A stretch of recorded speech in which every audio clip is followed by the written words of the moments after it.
Good morning, everyone. My name is Casey Samson. I'm from the Casey Samson Team. I'm here today with Mike Filan, who's a vice president and one of the senior loan officers over at First Heritage Mortgage, one of the top mortgage lenders in the area. I have Billy Sampson here, one of my top producing agents for the Casey Samson Team. And today, we're going to have a market update on what's going on with the coronavirus, how this is affecting the real estate market. I'm not going to get into all of the medical issues. I mean, those happen on a daily basis. We're going to get into how this is going to affect the mortgage market, how this affects the real estate market, what the new techniques realtors are using, some of our really powerful things that are going on to kind of that this has forced us into. You know, I always say CRISOP. I use the term CRISOP, crisis creates opportunities. So some of the things I'm going to talk about today really just blow your mind. I know that when I first started Coffee with Casey, my first show said it's not your parents' real estate market anymore. Well, what I'm going to talk about today would blow your mind on what we talked about even way back then, you know, 2 years ago. So let's get into this. So we're going to talk about where the market is right now. And basically, if we have that chart, if you could show that chart. So on Monday, all of the contracts come into the Cardinal Title Group, which is Samson Properties, Settlement and Title Company, and they come in and show the contracts for the week. So on Monday, the contracts that came in really set a record for how many contracts were brought in here at Samson Properties. So it was a banner week. I mean, Pam reported that she was fighting it out with 2 contracts. So as far as things are going, let's take a look. So the green that you see up here, that is February 2019 versus February 2020. So let's go to Arlington. So Arlington was down about 1% for the year in February and 14% in March. And that goes all the way to March 22nd. So as you can see that Fairfax County was up 11%, and now for the March, we're down 4%. Prince William, look at Prince William and Loudoun County, how they have an increase in their sales from March overwards. So Billy and I were talking about this, and basically in Arlington, where everybody's very compressed, this thing is having a major impact on people getting out of their condos or traveling. In fact, I think they're getting freaked out. Yeah. So I think the more populated your area is, the more freaked out you are becoming. And then as you get wider, you see that now the sales are not as getting as effective as much. Right. So, you know, as far as that's concerned, we're basically up 5% in Northern Virginia over February, and in March we're up 3%. So is this a catastrophe that hit the stock market? It is not. So if you have Cardinal Title reporting record contracts in, we're seeing getting multiple contracts on ours, you know, and we see that the sales are up. So really the state of the real estate market is, we would say, in flux, but not a real tragedy. We need to adjust some of the things that we're doing. The open houses are out. So we're going to talk about what that means, not doing the open houses. But let's go with, let me ask you one question. Here's the first question everybody's got to ask themselves. Am I participating in a recession? In other words, am I affected? I could tell you that Marty Volk's in a recession right now at the Vienna Inn.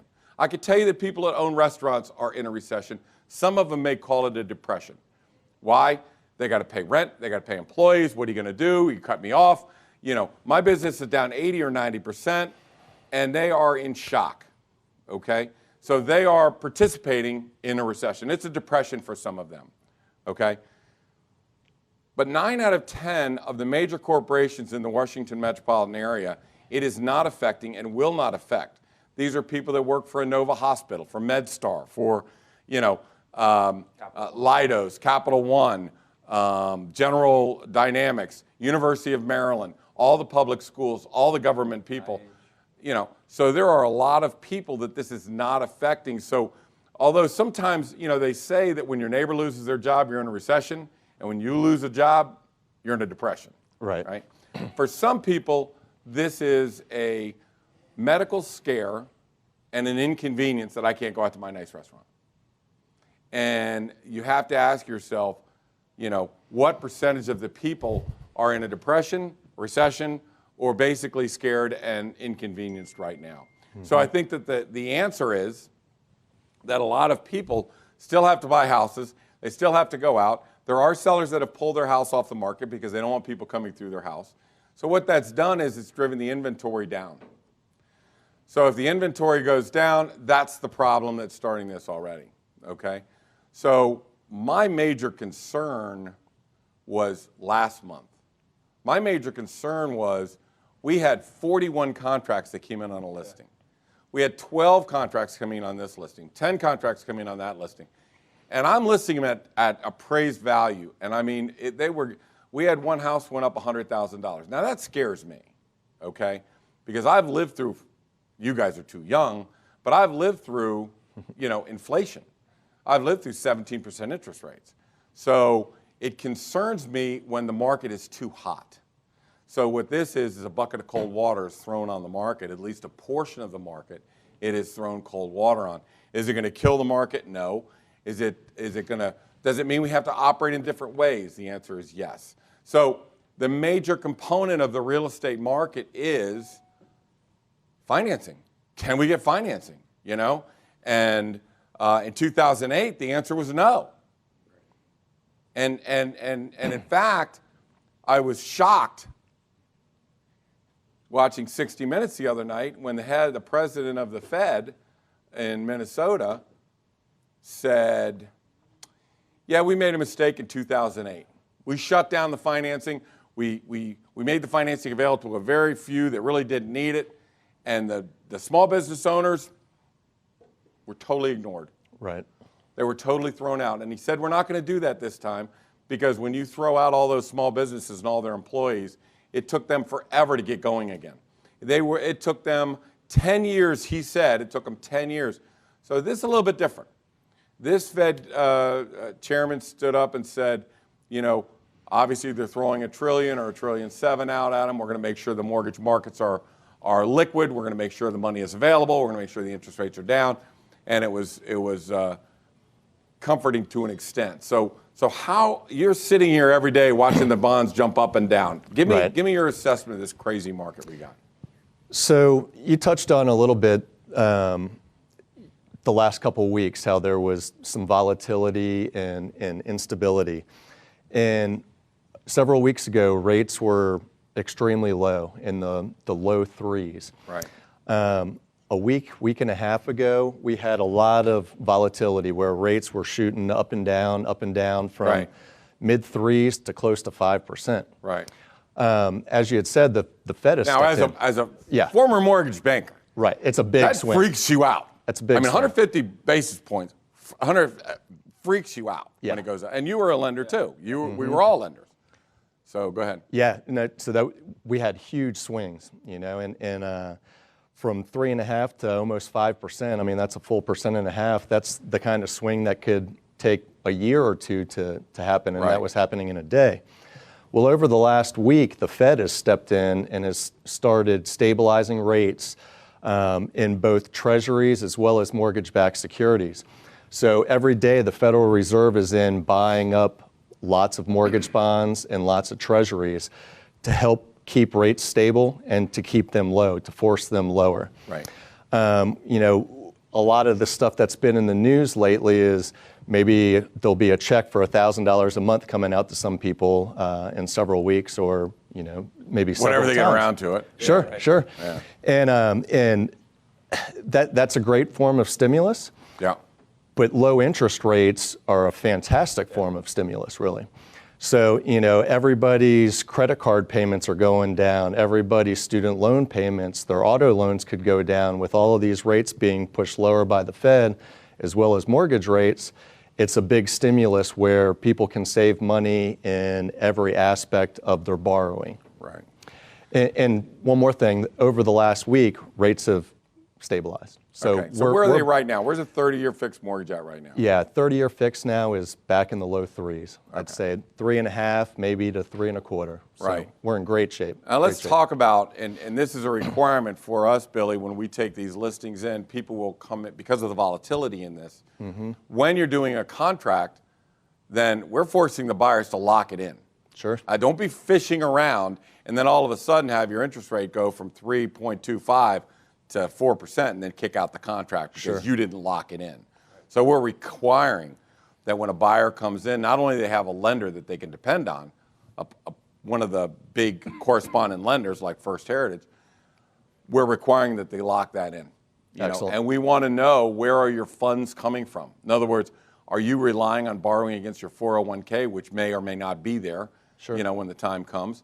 Where are your funds to settle? Where is that coming from? So, things are changing a little bit. We have to keep our eye on it. So, but, the interest rates drive. Now, when we talk about CRISOP, we're in a crisis.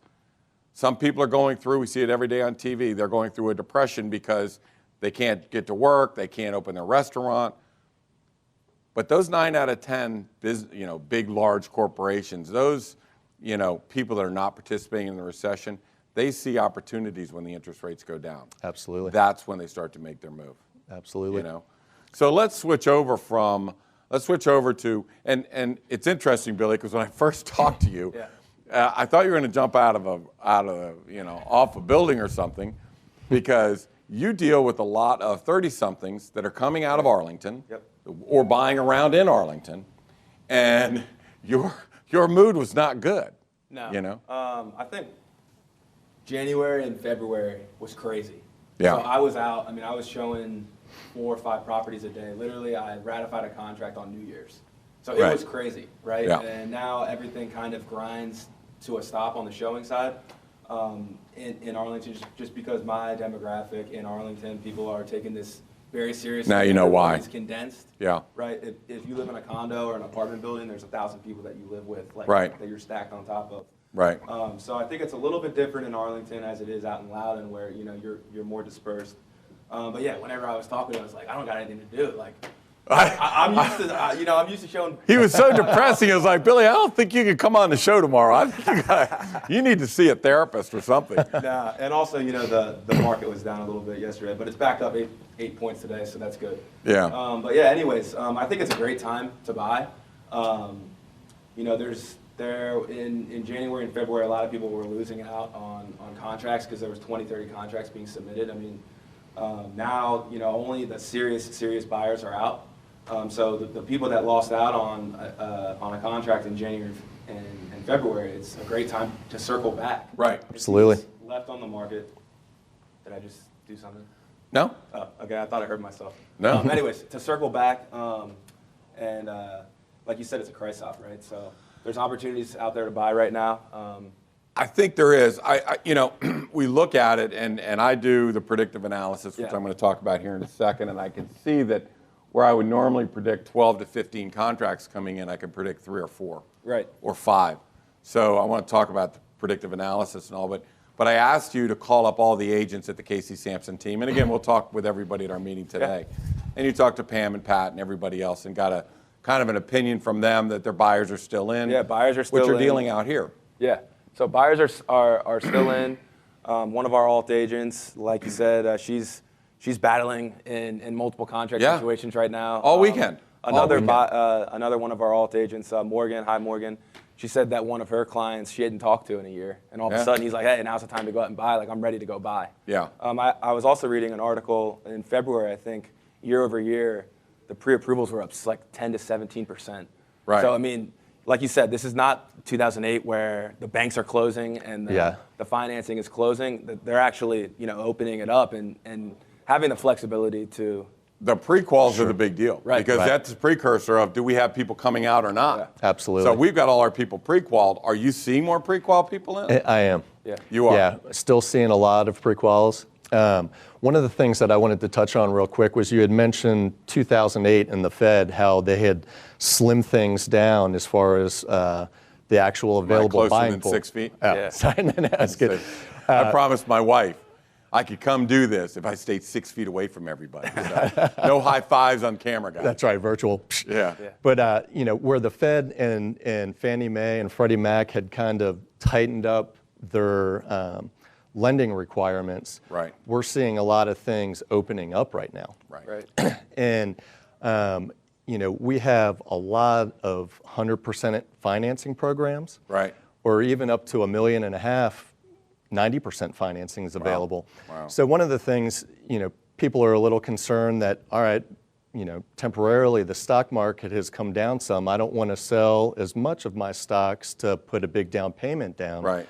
So we're doing larger loan amounts, less money down. Right. And then we can recast their payments. So a lot of clients are like, all right, I'll just put 5 or 10% down right now, and then when the markets bounce up, Right. I'll take some of that money out, pay it down, and then recast my payment. So there's a lot of options there that people are taking advantage of. Yeah. And just like you're saying on the financing being more flexible, NVAR has put together a COVID-19 addendum, which is making our contract on the real estate side being more flexible. If we need to push a financing contingency or an appraisal contingency back because of the inability. For whatever reasons. Exactly. Right. That COVID-19 addendum is allowing us to be a little bit more flexible and not have to kick out a contract because Right. The buyer and the seller both want to buy and sell, but our contingencies are up. So Well, and that that's addendum is allowing protecting us to be more us. Should flexible. they close the bank? Should they close, should they riots close happen, us or like whatever? if But whatever. let's be clear that when they talk about essential personnel or essential offices, they're closing down non-essential things. Real estate companies, mortgages, banks, all of these things are still open. All the hospitals are open, all healthcare things. I mean, the list of what's open was really amazing. I'm like, well, what are you closing? A couple of dress shops and some of my hairdressers. So now I got to live like a hippie for a little while. I got to live like Ethan, for God's sake. I'm gonna look like Ethan in about 4 weeks, for goodness sakes. So is everything open for business? Yes. And that was one of the questions that one of our sellers and buyers had was, hey, with this coronavirus, am I going to be able to have a radon test? Am I going to be able to have a home inspection? And the answer is yes. We still have inspectors that are out. Appraisers are still out. We got 15 settlements. They better keep this place open. I'll make sure I'm here to get this thing closed. But one of the things that, speaking of appraisers, that Fannie and Freddie have done is on new purchases, you might not need an appraisal. A desktop appraisal might be fine. Wow. And also on refinances, you might only need a drive-by appraisal now as well. So they're definitely doing a lot of things to loosen up the markets. I don't want to get too close to 2008. They're still supporting the values. And I'm going to for those of you that want to stick around, I'm just going to bring you up to date from 2006 to today of what exactly happened and how we got ourselves into this before. Sure. And why I don't think it's happening again. But let me just address a couple changes that we've implemented. First is the listing appointment. So when we do a listing appointment, we can do a virtual listing appointment. In other words, I can be sitting in my office, Billy can be sitting in his office, the seller can be sitting in their home, and we can do a full listing presentation online. So we could do a virtual listing presentation. I really need to see the kitchen, the bathrooms. I need to do a final inspection eventually if they're going to go with us.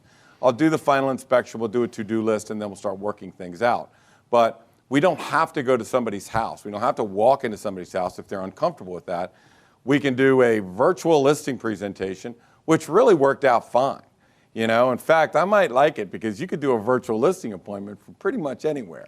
So I might go down to Naples and see Cliff Dumas and hang out and say, I got to go into the next room for a listing appointment, Yeah, really. But if that's what the sellers feel comfortable with, we can accommodate that. And so you're going to see more and more people be able to do virtual things like this and get the word out and communicate using computers instead of driving to somebody's house and going through all that. So when I say crisis and opportunity, this really forces you into the whole next phase. So let me give you another example of the next phase. We talk about this is not mom and pop real estate anymore. So based on the technology we have, we can predict before we launch a house how many contracts it's going to have, how many visitors it's going to have, what the final price is going to be. So we can do all of that predictive analysis during the coming soon period. We can spike things the way we want. We have total control during that period. And based on the traffic we see online, based on the traffic we see from the realtors, based on the reception we see from the buyers, which we see all of it, we can project, are we on the number or not? Perfect example. The reason why we came up with this was we had a house, it was worth $750,000. I thought it was worth about $765, maybe $770, but it was in a market of just $750s and below, $600, $700. So we went on the market, and I'm watching right out of the gate, and all of a sudden, instead of everybody looking at it and then having it fade, nobody came online. Nobody looked at it. There was no reception. There was nobody saying it was their favorite. There was no one looking at this house. So we had to wait 20 days before we could move the price, because obviously the threshold was under $750. We missed all the buyer pool. But we couldn't do it immediately. We had to wait. So at that time, we got together. I said, Billy, we have to think of something where we can predict whether we've hit this or not. So what we did was we said, fine. We're going to take the coming soon period, and that's going to be a major marketing period for us. So we're coming out of the gate. We're coming out looking good with all our pictures and our websites and everything. We're going to get it in the hands of the realtors that are have 90% of the buyers. We're going to get it out to the public. We're going to really market this thing prior to launch. So right before launch, we hit them one more time. We do one more time, and that gives me a final feel for how many favorites do I have, how many likes do I have, how many loves do I have, what's going on. So Billy and I are looking at this data, and we're like, you know what? We can tell you whether we're on the number and how many contracts by the algorithms that we use. And it was funny, the first week out of it, I said, Pam, you're going to have 18 to 20 contracts this weekend. Make sure you're ready for this. Make sure you have enough brochures, because from what we're looking at, you're going to get murdered. Yeah. And she had 17 contracts. Wow. And she cut it off at noon, because that's Pam. When Pam says 12 o'clock, it's 12 o'clock. When she says get your contracts in, you better have your contracts in. Pam doesn't mess around.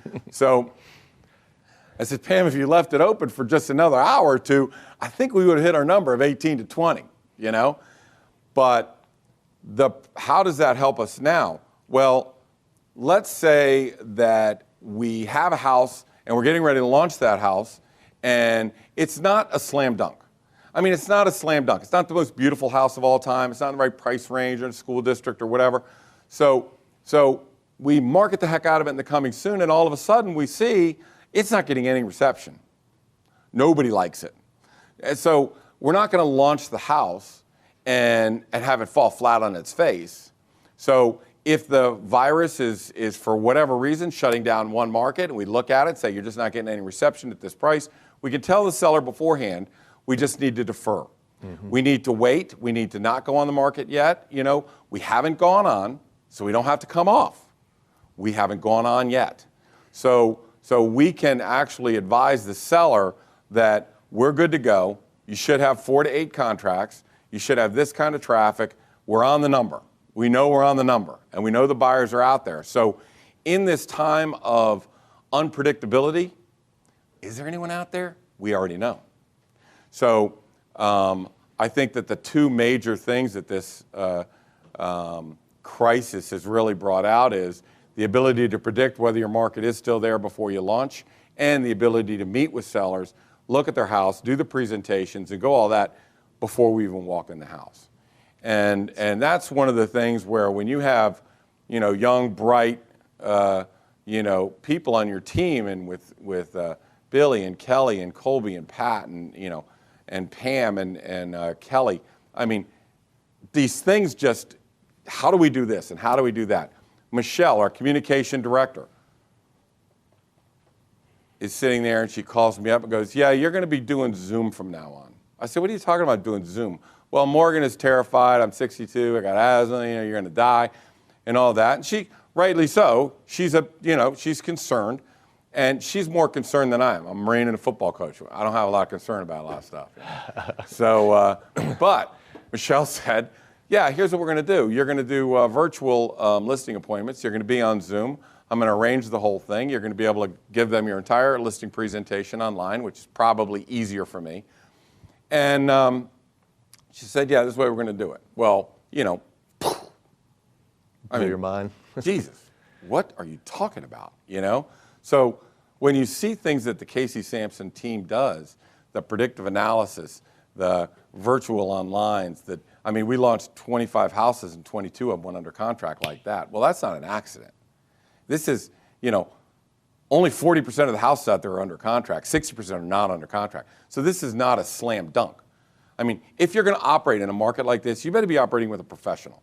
You better have a loan officer that's working at one of the major correspondent lenders in the area, not Q loans, what do you call them? Quicken loans, not internet loans, not Bob's loans, not anything like that, not SunTrust, not Bank of America, not Wells Fargo. Banks are not the best place to get your mortgages. Your mortgage there's a professional classification called correspondent lenders, okay? And a correspondent lender underwrites their own loans, professional loan officers. If you need to pick up the phone at 10 o'clock at night, I'm going to talk to Mike Filan. I'm not talking to an 800 number at Bank of America. So we're very picky on who comes in with our loans. Yes? We have a question from Facebook from Ann. The question is, don't your algorithms go out the window in an environment like now? No. I'll tell you why. Because if I put something out there, let's say if I start marketing a house and I see how many people are hitting that house and how many people are favoring that house and how many people are saying this is my favorite and I like it and I love it, and the realtors, those are realtor controlled buyers. And if I see 12 people that are saying that, I know I have 4 contracts coming in. Now, the algorithm kind of adjusts only for if the house is in great condition and everybody loves it, I'm going to get 50% of those. If it's in so-so condition, I may only get 20% of those or 15% of those. But that is what the algorithm is. It's like, it's a feel for it. So if I look at it, have we tested it? Does it work? Yes, it works. And if I see that nobody is going to my pages or nobody's looking at it or none of the realtors like it or none of the people are favoring it, I'm going to say we have a problem.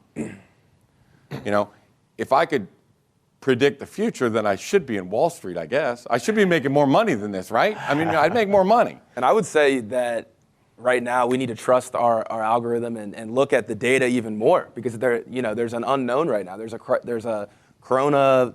How's that going to affect the market? So well, we're going to find out. We need to use all of our data and our algorithms, even more. We need to look to see what's going on in the marketplace. Sure. It's bigger than that. Let me explain something. Okay, here's the difference between today's market and 8 years ago or 5 years ago. Many people are depending on artificial intelligence. So this algorithm we're talking about, this predictive analysis we're talking about, this is not artificial intelligence. This is authenticated intelligence. Authenticated intelligence is data in the hands of a professional that can analyze the data and act upon it. That's what authenticated data is. That's what authenticated data is. So this artificial intelligence, you go on Zillow, they're off by $60,000. You go to RPR, they could be up 50,000, they could be down 50. Well, what is it? If you look at 5 websites, there's going to be a difference in $100,000 to $150,000, 10 to 15% sometimes of the value that they're predicting. Well, what is it? Is it 900,000? Is it $1,025,000? You said 1.1 and you said 900. Who's right? Well, it takes a professional that has done it for a long time to take all this data and compile it and authenticate the data to arrive at what is your average price per square foot of a customary house in your neighborhood within 1 mile? Same age, same size. What is the price per square foot? What is the percentage of assessment in the houses of your similar size and age within a 1 mile radius of you? And then you have to take that data and then you have to authenticate, well, is this a customary house or is it an upgraded house? What do I get for a pool in the backyard? What do I get if I haven't painted my house? What can I do that will return me 6 times the investment that I make? Let me give you an example. If you paint that wall in today's current colors, it's going to return 6 times the investment. If you redo the bathroom and do an entirely new bathroom, it's going to cost you 20 grand. You're only getting 10 of that back. And that is the authenticated information or data that we've had, that we've compiled over years and years and years of doing this. So for gosh sakes, if you're going to sell your house in 2 years, don't touch anything. Call us, will come by, will tell you virtually. We can tell you whether the investment you're going to make in that house. Let me give you a perfect example. Please call us first. We walked into a listing appointment. Was it you with the yellow? No, might have been Morgan. Which yellow? I mean, I have a couple stories that I can tell with you. We walked into a house, and I opened the door, and we went, oh, dear, yellow. Yellow is a 15-year-old color. Sorry. It's not a current color. Immediately dates the house. Before I could get out of my mouth that we're going to have to paint this house, the painter goes walking by. Yeah. He's just finishing up. They just painted the damn thing yellow. Well, the one guy, he painted it red and gold for Redskin colors. Redskins, there we go. Right? And we're like, he painted it Redskin color. All right, the this first is thing why we need to men do should is, never be left alone. Men need wives. They need keepers. The first thing we need to do is paint this. He's, well, the painter just left. What? You painted it burgundy and gold? And he says, you give me one Redskin fan in here, and this house is sold. And I swear to God, this is exactly what happened. We went, I moved this thing down. I looked at Billy, and I said, hey, man, you want to go to the Vienna and get a pop? And the guy goes, where are you going? It's like, there's no way we can help you on this. There's nothing we can do. Okay? So that was pretty funny, because I think we did. We closed it up, went to the Vienna and had a pop. So that's the authentication of data. There's a lot of data. There's a lot of people with information out there.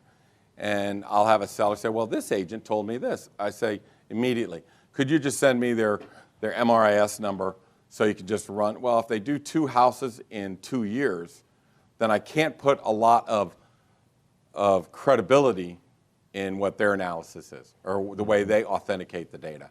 They just don't have the experience to do that. Or if I see one person that says, and again, this just happened, we went in and I authenticated the value at $1.65 million, and the other agent had been in, who's famous for this, and said the house is worth $1.8 million. I said, well, did they give you any data to back that up? No, she said that house over there is going for this and this should go for that. Well, that house isn't even sold. The house is sitting there. So this agent has $55 million worth of unsold inventory on the market. Unsold. Now, I know they're big names, they do a lot of business, but our job is to come up with the right price, put the home in the proper condition, do the proper marketing, pre-listing, do our coming soon, make sure we can come up with a predictive analysis so we can give the seller as much authenticated intelligence as humanly possible, and then launch it. Now, if I'm wrong, that means it sells in 2 or 3 weeks, not like that weekend. But I can tell you, if it gets to 30 days, we really have, we have issues. We pull things off and we rearrange, we miss something.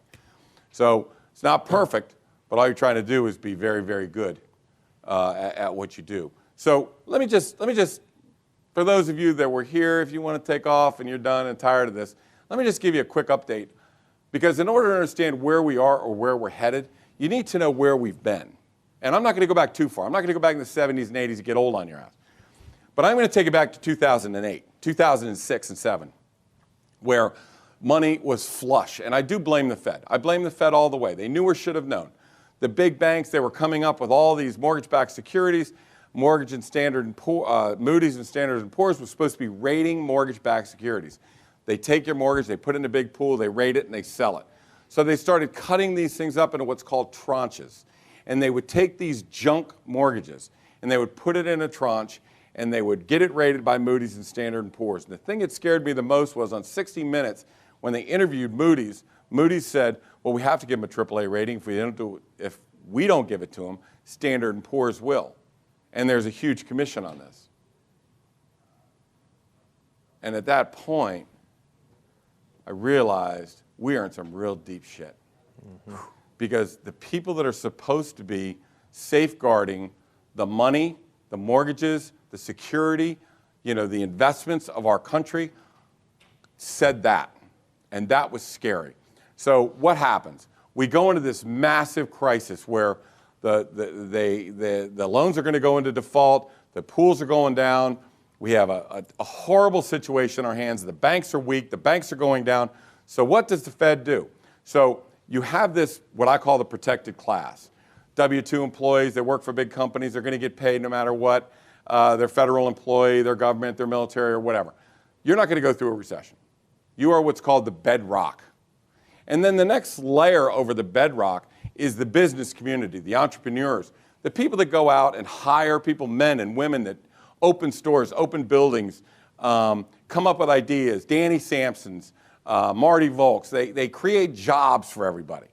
So what happened was, when they decided and everything started to fall apart, the Fed said, we're just going to protect the protected class. This whole layer of entrepreneurs couldn't get a loan to save their life, couldn't borrow money, couldn't refinance loans. So businesses started to collapse, and as businesses collapsed, the people lost their jobs, because it is that entrepreneurial level that creates the jobs that everybody lives on. So the Fed abandoned them. First, they gave too much money to everybody. Then they contracted, so they only gave to the protected class, and everyone else can go pound sand. And that is why it took 2 years to recover. That is why prices today are pretty much where they were back in 2007. So let's go update. So now you know what happened, okay? Now, in this case, the Fed comes out and the Fed says, we're going to protect the business class, the business owner, not the greedy business owners, the guys that are fighting every day, the women that are fighting every day, pay the bills, keep the jobs, have all these secretaries. We've just seen 5 or 6 people walk by us just now. Danny goes down, tons of people lose their jobs. Ethan loses a job. It is the entrepreneurs that make this country and build this country, and they were abandoned in 2008. And it was under the guise of, well, these were irresponsible borrowers. That's bull. It was not irresponsible. It was the business class. It was the business owners. You think a business owner that has his restaurant suffering right now, down 80%, can go borrow money? The first words out of the Fed's mouth the other night on Sunday night was, we're going to protect the business owners. Thank God. Thank God. Because if you take care of the business owners, they're the ones that create these jobs. The protected class is fine. They're not going to go through a recession. But this middle class, if you lose, think of it as bedrock, soil, and flowers and grass. If you lose the soil, if the soil goes dead, the grass goes dead too. Now we got a problem. Now we got this bedrock. So this time, the Fed said some extraordinary things. First, they're going to take care of the business class, which really gives me great comfort. Still angry about what's going on in Congress right now, and hope they get through that. But Ethan's got one more thing. We have another question from... Just let me finish this. I'm on a roll. Let me see if I can get back on that roll. Watch your step. They're going to invest $1.7 trillion. And when he said, where's that money going to come from? He said something I've never heard the Fed say. We're going to print it. And if we need more, we'll print more. I've never heard the Fed say that. Never. I haven't heard the Fed say that much at all about anything. I thought they were behind these big cloaks. But he said, we'll print it. So imagine, if you will, if the government spends $4 trillion a year, that's what our budget is. It's $4 trillion a year. And they're going to take $1.75 trillion, and flush that into the market to take care of that business class. Holy cow. Holy cow. So they're going to squabble a little bit, and your little 401ks are going to go up and down a little bit. But when that money hits, and by the way, I don't know if you know where we live, but we live pretty much at the place they're going to have to spend $1.75 trillion. Yeah. So not worried about the local economy, not worried about what's going on, very concerned about the health scare. I'm going to wash my hands. I'm going to stay away from these knuckleheads. We can't go have a beer at the inn for a little while, and that's very inconvenient. But the economy, am I worried about that? No. What was the question? Ann from Facebook wants to know, what do you see in the $1.5 to $2 million range now? What do you see? Opportunities. I see opportunities. Because I don't think, first of all, most people overprice those homes. Excuse me. So most people in that overprice their homes. It's worth 1.45, they priced it at 1.65. That's most of the problem. But there are opportunities out there to buy a nice house in the $1.5, $2 million range. They're great houses. And I think what happened, here's the opportunity. For those that don't listen to all of this and don't understand and are shied away and said, maybe we'll wait, maybe we'll walk out, that's the opportunity. That is the opportunity for people to step in and say, let's go when the buyers are scared off. When this group is scared off, let's go in and do our buy right then. That way, I'm not competing against 8 people. I got you all by myself. Don't come in with a low contract. But I'm just saying, you don't have a lot of competition out there right now in some markets. So I think there's huge opportunities. I mean, I'm shocked that some of them aren't going under contract. Shocked. Okay? What else do we have? I was going to say the people in that purchase price are usually pretty isolated as well. They have resources to weather storms and are typically savvy enough to know that things will come back up and there's money flowing from the Fed and all of these. This is a great time to buy a property. You know, the other thing I will do, and I put my faith in too, is, you know, we're Silicon Valley East. Mm-hmm. And all of them are moving out here. All these corporations are moving out here, and they're not moving out with $25,000. You know, no offense, but you know, $25,000 or $40,000. These are some heavy-hitting people. These are people that are used to spending $2 or $3 million on housing. And if in fact the average commute for most people is 30 minutes, well, that puts them down the Dulles corridor, down Route 66, 30 minutes outside of D.C. That is the Reston, that is the Vienna, that is the Oakton, that is the McLean, that is the Falls Church.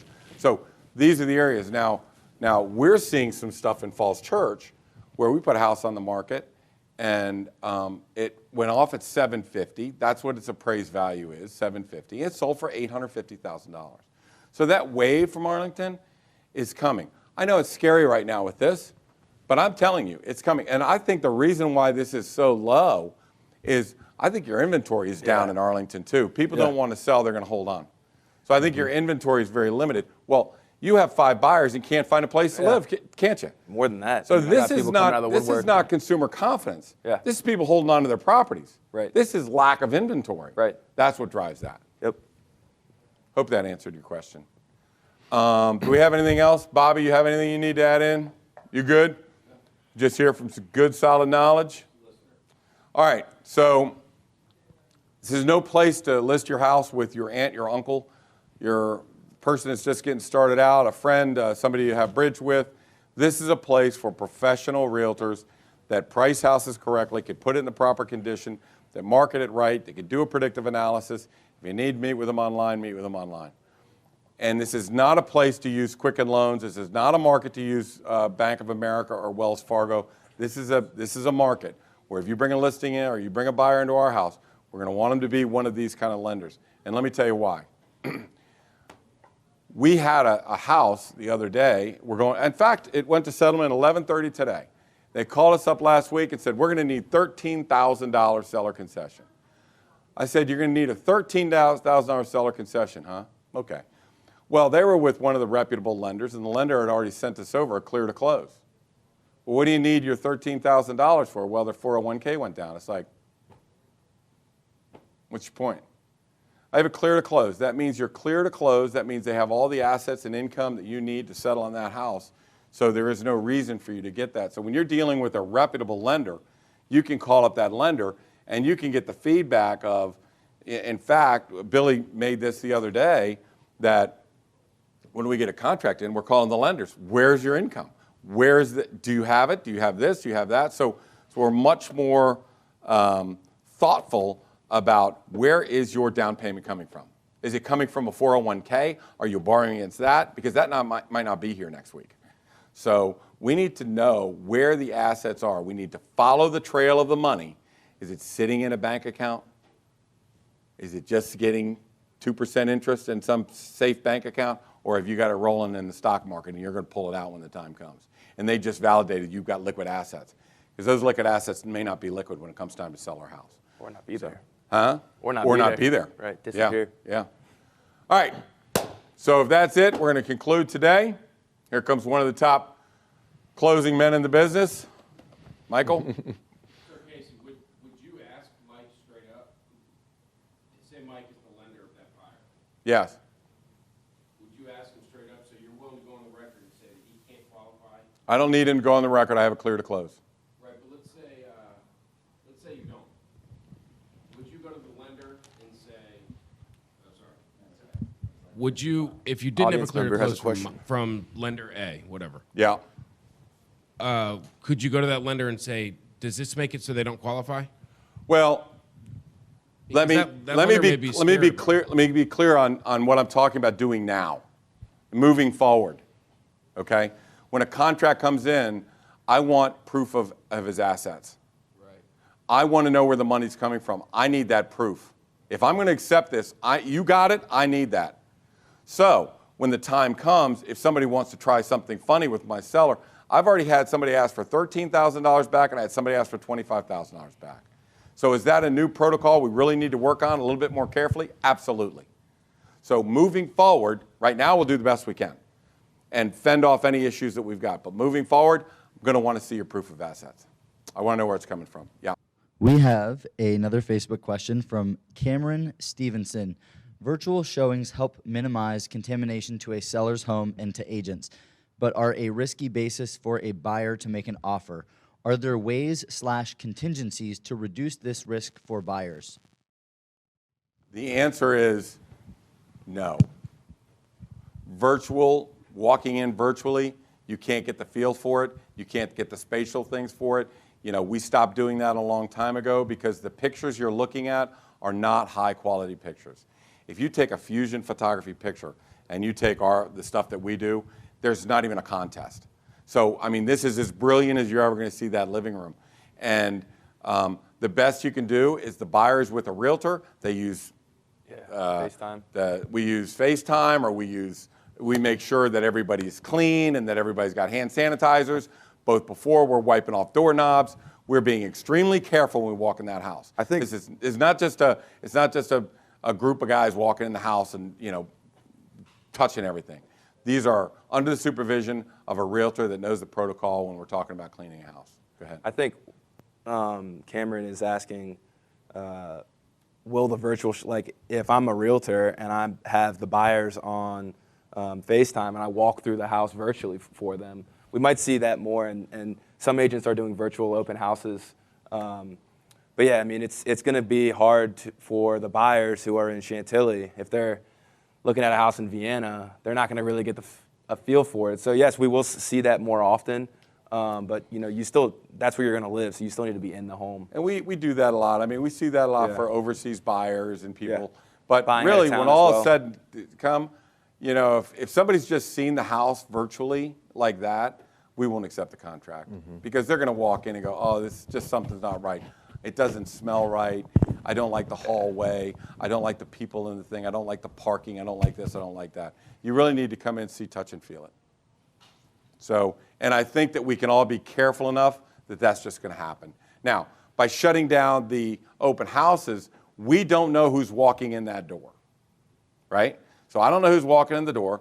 And as we said with the open houses, if 20 people walk in, 2 are buyers. So only 10% of them are buyers. The rest of them are neighbors, people that got nothing to do with their Sundays. And what are they doing? They're going open to open, open to open. I don't want that person in that house. Right. So we shut that down just to get those 2 buyers. Those 2 buyers have probably already seen it with their realtor anyways. So you're going to have to come to the house with a realtor. You're going to have them supervise you to make sure that everything is clean. But they don't want to get killed either. So they're going to make sure that you're clean and everybody's sanitized when they walk in the house. They'll be wiping off doors. You'll see them wipe off doors before they go in. So we also see a lot of new listings that are coming on the market. We see a lot of vacant homes, right? Yeah. So the seller has moved out to their new home. Right. We're coming in, we're painting, we're putting updated countertops on, and then it's vacant. So the seller's not living there. Yeah, they don't have to worry about buyers coming through as much. So yeah, I mean, we're getting ready to launch 2 homes that are vacant, and we're painting right now and cleaning. Right. So we're going to see more of that. The vacant. the buyers are going to have to walk in the house. Yeah. I mean, they really are. And I know that people have 3D stuff and all that. That doesn't work. Yeah. It doesn't work. Nothing replaces. The good pictures are here to get you in that front door. Once you walk in that front door, you've confirmed everything. See, touch, feel, smell. Everything looks right. That's when you're not going to invest $500,000, $600,000 on something you've seen pictures of. Just not going to happen. Or I don't want to depend. I'm not going to take Cameron's house off the market for somebody that's just seen pictures of it, and then you're going to come in later and see if you really want it. Not going to happen on our listings.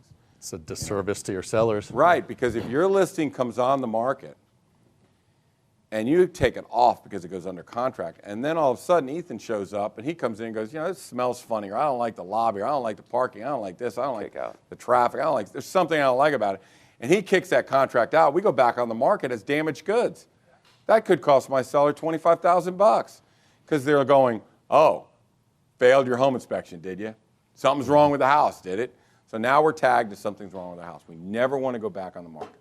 We want to keep that contract live. Okay? Does that make sense? Yeah. Okay. All right, guys. I think that about does it. We've exhausted as much as we wanted to. I hope everybody's safe out there. Again, I'm going to tell you, if you're going to sell a house, the protocol has changed somewhat, but the buyers are out there. And again, I will say this. This couple asked me yesterday, well, should we go on the market? Or when should we go on the market? And I said, your house is in the top 1% of any house we've ever seen. You can go on the market whenever the heck you want. You could go on Monday night and not have it done by Wednesday. Because people need houses, and the best houses are going to sell, and they're going to sell fast, and they're going to sell quick. And if they're priced right and staged right and look right, and the sellers have put in new bathrooms and new kitchens, trust me, don't worry about it. You just worry at your own pace, whatever best for you. Don't worry about it. The market will always be here. If you are a fringe house, then we need to be thoughtful about how we fix that house up, how we market it, how we read that predictive analysis. Are we going to launch? Are we not? Are we on the right price? Are we not on the right price? Again, another reason not to ignore indicators, right? Right. The one lady, she asked about our algorithm. I mean, we can tell you if you should go on the market or not. Yeah. Yeah. Mm-hmm. I would much rather have known prior to putting that $750,000 house. I put it on the market for $775,000 and no one showed up. I really, if I had this system right now, I would have known nobody favored it, nobody liked it, nobody's seen it. So that was a problem, and that's one problem we can at least avoid. So, all right. Thank you very much. My name is Casey. One thing. Oh, okay. I just want to thank the medical professionals out there who are working. In times like this, you find out who really matters. Celebrities don't really matter, as we find out now. The nurses and the doctors out there that are on the front line. Just want to say thank you from our team to them, and also the teachers. I think now that everyone has their kids back in their house, they see how crazy their kids are. I think teachers need a raise as well. Absolutely. So put that in the stimulus bill. But anyway, just want to say thank you to everyone who actually does matter and is doing that job. You're so right. We saw that Vienna needs some, they need some business, and you got all these medical professionals that are locked up. So I reached out to Sarah Clear and I said, Sarah, can we do something? Can we get a bunch of chili dogs? Can we bring them on? Oh, we'd love it. That'd be great. That'd be great. And so as I'm going to pick them up, bring them up, Carol's yelling at me. Don't you go in that hospital. Do not go in that hospital. Blah, blah, blah. And I'm like, they work there. Yeah. Mm-hmm. They work in the hospital. I mean, they take that risk every day. And I swear, when I brought that box of hot dogs or chili dogs or whatever it was to these people, and that nurse, four of them walked out, it was like they were like rock stars to me. Mm-hmm. I'm like, God, I can't thank you guys enough. I mean, but they really look like rock stars because they're going to take those chili dogs, they're going to go back in that dang hospital, and they're going to fight whatever diseases we got that we're so worried about right now. Mm-hmm. So yeah, Billy, I appreciate you stepping up. Another reason why the Casey Samson team is good because we got people like Billy to come on, think of things that I don't think. All right. So thank you very much for joining us, Casey Samson Team. You can reach me at CaseySamson.com. or Casey at CaseySamson.com. Billy, you can reach Billy at CaseySamson.com, or Mike Filan, you can reach at Mike Filan, or Mike Filan Mortgage, or mfilan at FHMTG.com. Just call me. I'll get you in touch with Mike. I'm on Casey's website. Yeah. We'll put you in touch with Mike. Don't worry about it. Thank you, Ethan. I appreciate you coming in and setting it. Way to be on the front line, Ethan. That's right. All right, guys. I'll probably do something more in about 2 weeks or 3 weeks to keep everybody up to date on what the market's doing. So, things change very fast. Things are changing rapidly. So it won't be a 1 month deal, probably 2 weeks. So I'll see you in about 2 weeks. Bye now.